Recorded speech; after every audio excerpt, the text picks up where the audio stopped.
The State Department for Public Works is the state agency whose main mandate is to plan, research, execute, as well as maintain government-owned infrastructure, as well as building assets. This week on Inside Government, we are talking to the Principal Secretary in the State Department for Public Works. This is Joel Arumonyang. He'll be explaining to us what is the role of the ministry under the bottom-up economic plan. Thank you very much indeed, Bona P.S., for joining us this week. Give us a general overview of the work that is done by the State Department for Public Works. Thank you very much, O'Brien Kimani. The State Department of Public Works is charged with the responsibility of development and maintenance of government buildings. Actually, it designs, supervises the buildings that has been funded through the exchequer. Secondly, its responsibility also is on regulation, capacity building of the construction industry. Additionally, it's supposed to support and facilitate audit and inspection of buildings to enhance safety for the public. We do also carry out building research services through our Kenya Building Research Center for building materials. Additionally, we are supposed to assist ministries, departments, and agencies in terms of giving them technical assistance as project managers for their construction needs. We have agencies within the State Department, National Construction Authority, which is registers contractors, and also capacity build those in the construction sector. We also have National Building Inspectorate, which came in 2018, which actually audits and inspects buildings and to ensure that we have safety, as Kenyans are safe in both in the public and private buildings. We also have within the same department, the human resource. Actually, the pool of human resource is perform consultancy services in the built environment. The architects, quantity surveyors, engineers at the level of structural engineers, mechanical engineers, and electrical engineers, and designers are domiciled in the State Department, and we are the scheme administrator for architects, quantity surveyors, and also designers. In addition, we are supposed to enhance maintenance services across government to ensure that even the buildings which come up are also maintained. Government owns so much, assets in terms of building and other infrastructure. And so when we see government buildings in a good state or in a bad state, the person we are supposed to see, or the agency we are supposed to see, is the state of Public Works. The State Department develops from the onset through a design, conceptualizing what kind of structure, what kind of building, and all the way into the construction sector through our National Construction Authority, ensuring those who are onboarded in terms of the contractors, what they meet the criteria in the various levels, and just classify these levels, NCA, that's National Construction 1, up to 8. A very good criteria, an evaluation criteria, Then construction up to now, handing over, occupation of those buildings. Then lastly, maintenance. I want to categorically say this is a department that is in the heart of government, in infrastructure, even as the governor's agenda on bottom-up economic transformation agenda revolves around support, facilitation of the department. Take, for example, having the affordable housing program. Those are buildings. The ICT hubs across the constituencies, universal health coverage, the infrastructure associated with all that, and including now the county aggregation industrial parks, which are happening at the county level. We work, we facilitate, we are an enabler to all ministries, departments, and agencies for these agencies to realize their infrastructural needs. And therefore, the professionals we have are actually consultants. They consult for the government. If a ministry needs to come up with an infrastructure project, let's, for example, an office block, we give them the technical team that is comprising of the professionals I talked about. They design for them, they supervise the project, ensure that the milestones are achieved in terms of certification for payments, raising the certificates, and also ensuring that they are handed over when we are through. When we hand over to the ministries, it's upon the departments now to take charge in terms of maintaining their buildings, ensuring that they occupation, they occupy. And recently we have a project of strategic national importance, like economic zones, where now we have to issue the certificate of occupancy for those projects. These are special projects. Therefore, along with the time, of course, public works has grown over time. We have now the National Construction Authority with a mandate, an expanded mandate to ensure that even the construction workers are accredited, the constructors are registered, the projects are registered, the capacity building is carried out across the country.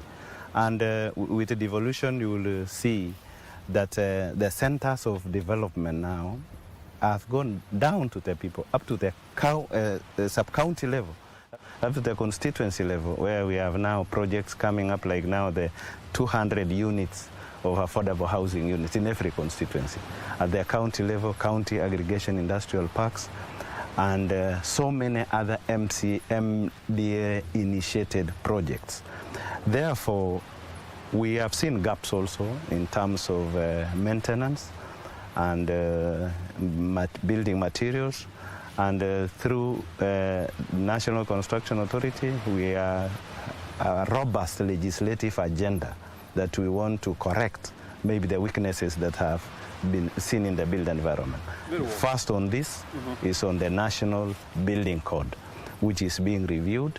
It was a 1969 code. It has taken almost 50 years, but we have made progress. The previous code was so prescriptive. It was couldn't recognize change in technology. Hazard mapping is now incorporated in the new code and is performance-based. Therefore, this will change. For instance, issues of maintenance. Issues of maintenance, buildings have to be inspected after 5 years to ensure that they meet, they are maintained well, and areas where we have weaknesses are also corrected, or the clients or entities are advised to correct. For more than 5 years, we've been talking about, overhauling the building code, and you've rightly put it. I mean, we've been operating with a document that was crafted more than 50 years ago. Where are we in terms of ensuring that this piece of legislation, comes to life? Thank you so much. When the new administration came in and came on board as the PS, we very fast engaged with the CS and the team with NCA, because the code is anchored now in NCA Acts. And we have done a pre-publication scrutiny. We have engaged stakeholders. The document has been approved by the Attorney General, and it is now in the government printer. We hope in the next 1 week it will be published, then it will be taken to Parliament to interrogate the document, and if they approve, we will have a new code. That will be a milestone, and that code will also help to address the bottom-up economic transformation agenda programs. For instance, in terms of enhancing materials, the building materials we are talking about, the code recognizes local materials. And it also helps to bring on board diverse professionals to be able to address the weaknesses that we had in terms of hazard mapping, to be able to recognize the hazards in different places, and therefore it will also be for the focus on performance. And with the new code, I believe the issue of affordable housing will also be addressed. Mm-hmm. And picking from that point, affordable housing program is a huge supply chain. If we mentioned the local materials being produced, the use of timber, use of sand, depending on the local environment. Cement and so forth. Again, we are also the scheme administrator for artisans.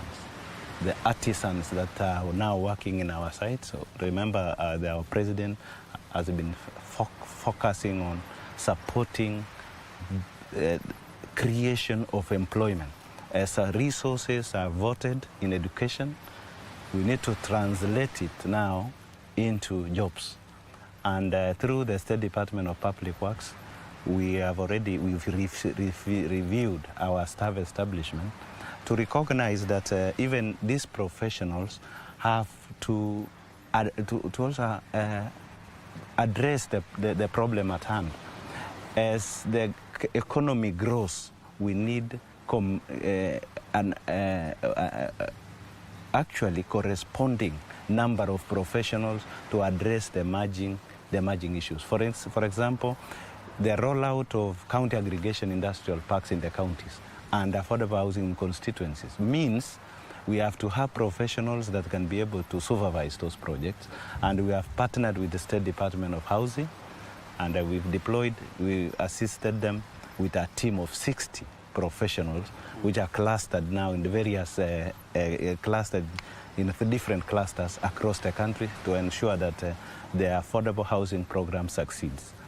And Bonapiers, you've been in this ministry now for less than 2 years. And when you walk around many government buildings and state-owned infrastructure, what kind of feeling do you get? There is need to revamp. There is need to enhance the image, actually, for these particular structures. We are working with the Kenya Bureau of Standards, the Bureau of Statistics, actually, to take stock of all the government buildings, also with the NCA and the code, actually, will, because maintenance has not been budget line for maintenance for a long time, has not been a major issue. And that is why through the code, the issue of maintenance will be mandatory. Mandatory inspections of buildings and ensure that they are maintained.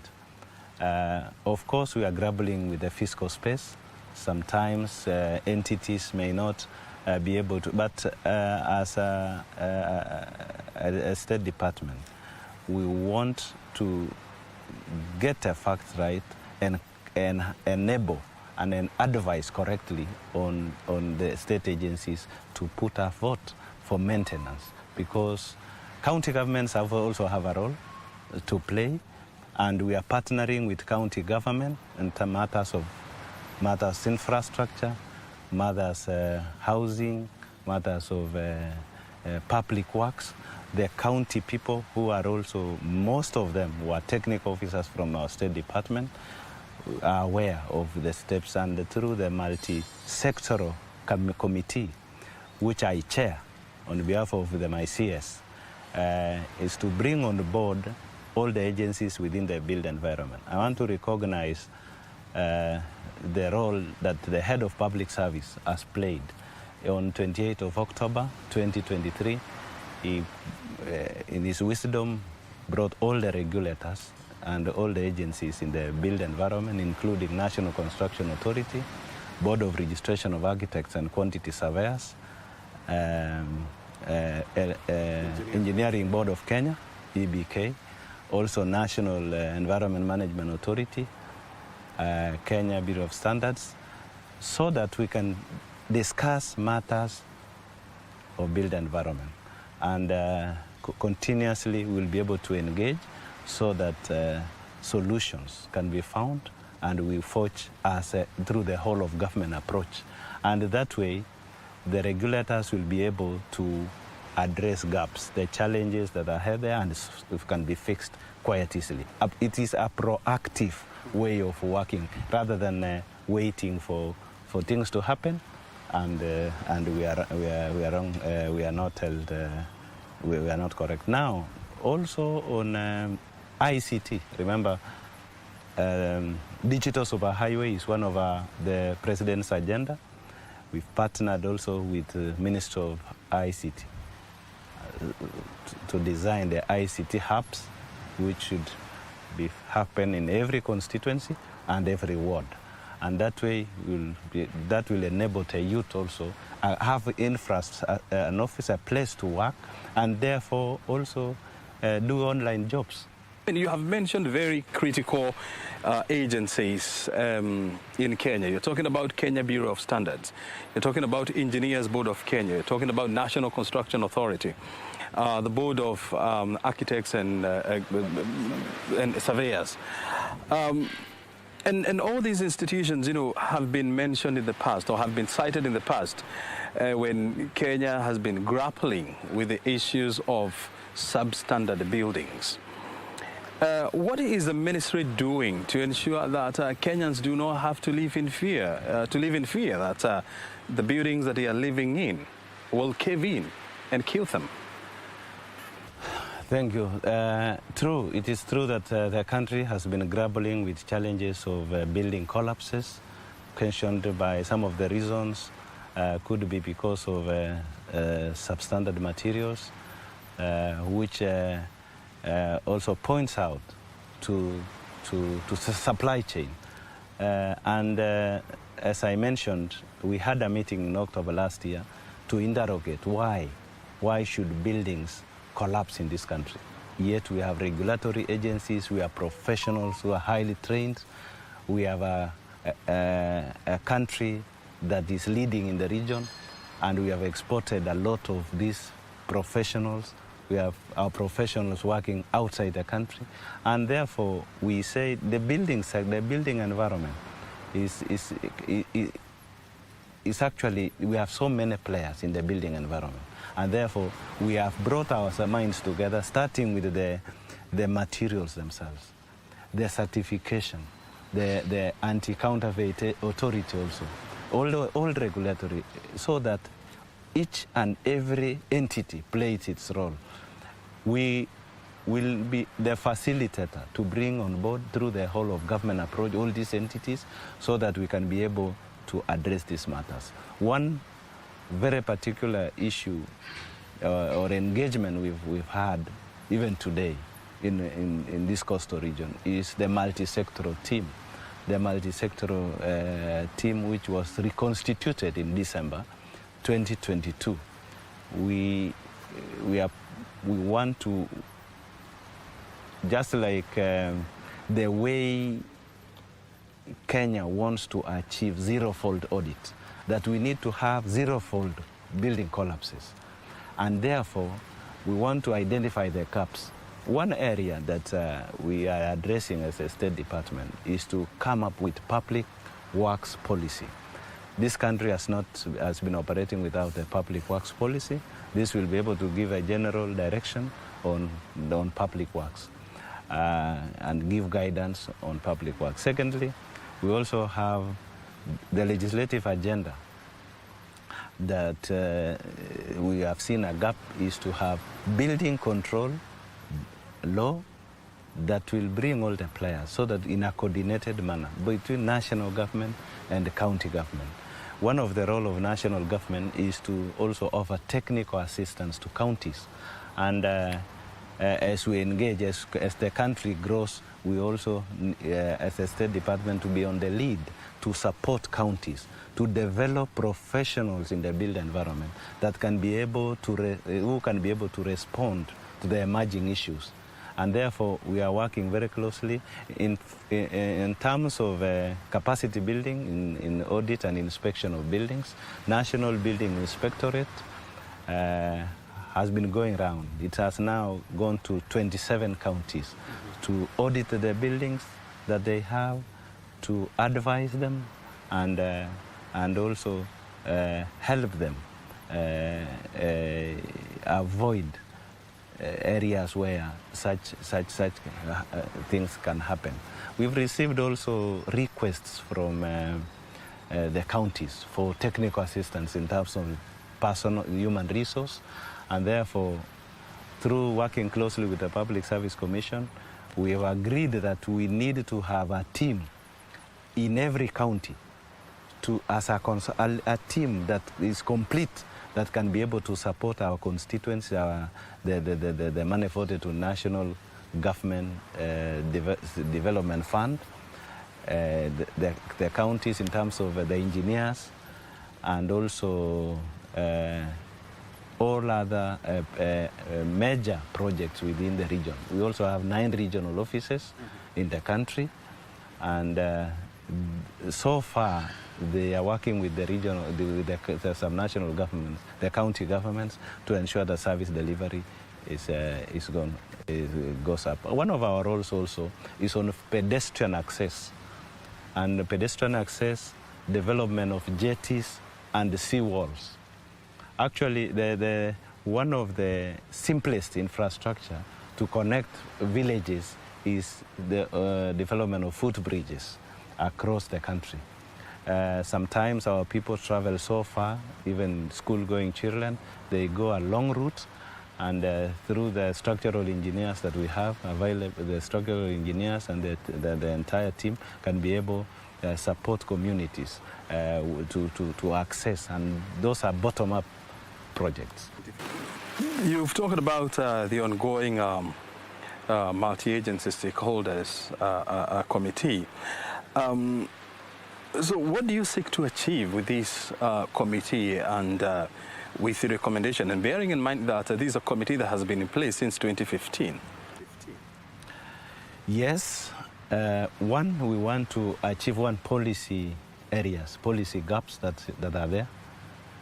Number one, as I told you, public works policy is one such policy that has not been, that is not in place. Secondly, develop the law that the building control law, the building control bill, the physical planning act envisages a building control law that is non-existent, and therefore we've recognized that one also as an area. We also want to do more collaboration, that we have joint inspections, National Construction Authority, Engineers Board of Kenya, and the Board of Registration of Architect and Quantity Surveyors. There are areas where they need to collaborate more. They need to share information real time, so that they can be able, so that they can address issues quick and faster. You talk about the establishment of the building construction law. There are also feelings that we are also likely to create another entity that will be in charge of regulating a building, the construction of buildings. Is this the case? No. We want a law that can coordinate. Currently, we have gaps in terms of coordination of national government, county government, areas of approval. If the process of approval of projects differ from county to county. So we want a seamless engagement. Of course, in areas where the law is on enforcement, that it's weak on enforcement, we enhance. We have cases where buildings have collapsed. Sometimes when it goes to court, it does not get anywhere. We want to bring our minds together to ensure that we have enforcement is also adhered to. This multi-agency team also recognizes other players. For example, Kenya Power. In project in the entire spectrum of the built environment, the players are so many. We have other who are called on need basis. Mm-hmm. They can join to address an issue. For example, Kenya Power, sometimes when there are issues of as enablers, they can also be roped in, and other players. Remember, the construction sector also, because of our economy growing, we also have players, foreign contractors also. Through NCA registers also that one. And also issues of project registration, that projects are registered. And we need all these other partners so that we can be able to, in terms of disaster management, when disaster struck, like the issue we had for El Nino, we can be able to have a way of response and mitigation. And when it comes to, capacitating the agencies that fall under your docket, and you're talking about the National Construction Authority, Engineers Board of Kenya, the Kenya Bureau of Standards. And when you talk to the people in charge of this institution, the issue of funding is always a critical one. And if I want to take you back to, I think, the year 2020, when the government removed the construction levy, which was a key revenue earner for the National Construction Authority, and these are somehow, crippled the operations of the agency. So how do you plan to capacitate these institutions to ensure that they carry out their mandate accordingly? Thank you for that question. O'Brien, it is true. NCA before the levy, when they were collecting the levy, used to get surplus, and therefore they did not depend on Treasury. They never needed anything. They never needed anything. We have had engagement with National Treasury and regulatory agencies through the direction of Treasury. It's clear that we need to wean them off budget, that they should be able to collect enough revenue, run their programs, and leave other resources to assist other agencies. So we are ready. We have a good proposal. We are asking to have the levy back so that NCA can be able to run its activities and also be able to carry out what they envisage. We had one of the role of NCA is capacity building of construction workers and also support the staff. And they have acquired an asset, land in Konza City, and they have a proposal to develop it so that it can be center for construction industry development, that they can be able to train and accredit construction workers. So that is the direction that we are going, that we are consulting and also because the policy is to generate A in A, that is enough. Regulatory body should not be depending on Treasury. So we are likely to see the construction levy back. Before I let you go, Bonapiers, how do you plan to make the State Department of Public Works the go-to institution when it comes to research, when it comes to construction of government offices, when it comes to the maintenance of government or state buildings and infrastructure? Research is critical in government. We have the Kenya Building Research Center, which has done, in fact, they have innovated certain products that can be able to support as a local product and also other products they are partnered with University of Nairobi and other universities. But we want to revamp the Kenya Building Research Center. They have developed a bill to make it semi-autonomous. We are still at the initial stages. We are going to interrogate that bill so that we can be able to agree.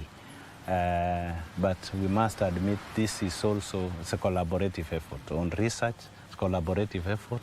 We work with universities, we work with development partners and other government agencies to be able to recognize. As we engaged county governments in the discussion of devolved functions and bundling of the remaining devolved functions, counties were also keen that in research we can be able to work together and not necessarily should be able to be at the State Department. We can partner together. So on research, this is an area which we can escalate. We can have more discussions to be able to. It's just same to, as I said, on maintenance, the issue of the code will be able to also give a very clear framework on how we should be able to do it annually and even mandatory after 5 years. But the critical point which I want to also appeal to entities, that they need to also budget, because they ignore that budget line on maintenance. Maintenance is necessary, and just it's part and parcel of the day-to-day operations in our offices. You know, just like a vehicle, we ensure that it is maintained, just like buildings. Buildings also age, and we want also resources that can be voted specifically to ensure that our buildings are maintained so that it enhances a good work environment. Bonapiers, thank you very much indeed for joining us and, of course, for sharing those insights with us. Your time is highly appreciated. Thank you. Very good. We've been talking to the Principal Secretary in the State Department for Public Works, Joel Arumonyang. He has been explaining to us what the department is doing to revitalize government-owned buildings as well as other assets. My name is O'Brien Kimani. You have been watching Inside Government, coming to you from the coastal city of Mombasa. Until next week, have a good afternoon.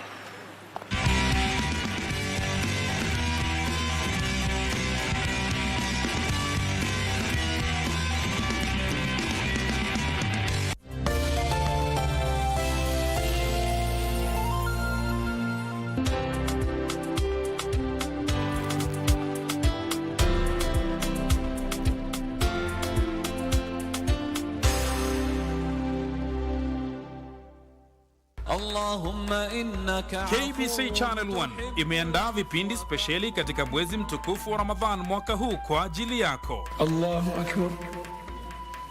Assalamu alaikum wa rahmatullahi wa barakatuh. Kando na ukumbi wa Kiislamu na hutuba ya Ijumaa, kutakuwa na makala yanayoangazia masuala ya funga, mawaidha. Whosoever witnesses the month of Ramadan, then he should fast. Vipindi vya mapishi. Katika mapishi ya Ramadhani tutatayarisha pilau ya korosho. Utahitaji viazi, vitunguu vinne vikubwa na zabibu na kaswida mbalimbali. Pia tumekuandalia kalenda ya Ramadhan ili kukuweka kwenye mstari wa mbele katika funga yako.